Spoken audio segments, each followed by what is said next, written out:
প্রবল ঘূর্ণিঝড় রেমাল গতি হারিয়ে উপকূলের কাছাকাছি চলে এসেছে। বৃষ্টি ও বাতাসের গতি বাড়তে শুরু করেছে বাগেরহাট উপকূলে। বিকেল থেকে আশ্রয়কেন্দ্রগুলোতে যাওয়া শুরু করেছে উপকূলবাসী। ঘূর্ণিঝড় রেমালকে কেন্দ্র করে স্থানীয়দের সতর্ক করতে প্রচারণা চালিয়েছেন কোস্টগার্ড, রেড ক্রিসেন্ট সহ বিভিন্ন স্বেচ্ছাসেবী সংগঠনের স্বেচ্ছাসেবকরা। ঝুঁকিপূর্ণ স্থান থেকে সাইক্লোন শেল্টারে যাওয়ার জন্য অনুরোধ করা হচ্ছে সাধারণ মানুষদের। তবে সারাদিন আশ্রয়কেন্দ্রগুলোতে মানুষ কম গেলেও সন্ধ্যার দিকে মানুষের ভিড় লক্ষ্য করা গেছে।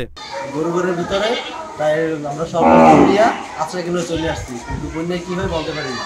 এমনি হালকা জোয়ারে আমার ঘরের ভিতরে পানি উঠে গেছে, পানি ফুনি হয়েছে, ঘর ফাটলইছে না শুনছি বন্যা বেশি। আমার দিকে ছাগল আছে আর আমার পরিবার সেটাই আমরা সব চলে গেছি।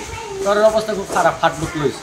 আবহাওয়া অধিদপ্তরের মোংলা আবহাওয়া পর্যবেক্ষণাগারের ইনচার্জ হারুনুর রশিদ বলেন, ঘূর্ণিঝড়টি শক্তি বৃদ্ধি করে উপকূলের একেবারে কাছাকাছি চলে এসেছে। বিকেল ৩টায় মোংলা বন্দর থেকে ২০০ কিলোমিটার দক্ষিণে ঘূর্ণিঝড়টির অবস্থান ছিল। সন্ধ্যার পর ৩ থেকে ৪ ঘন্টার মধ্যেই ঘূর্ণিঝড়টি প্রবল বেগে উপকূল অতিক্রম করার শঙ্কা রয়েছে।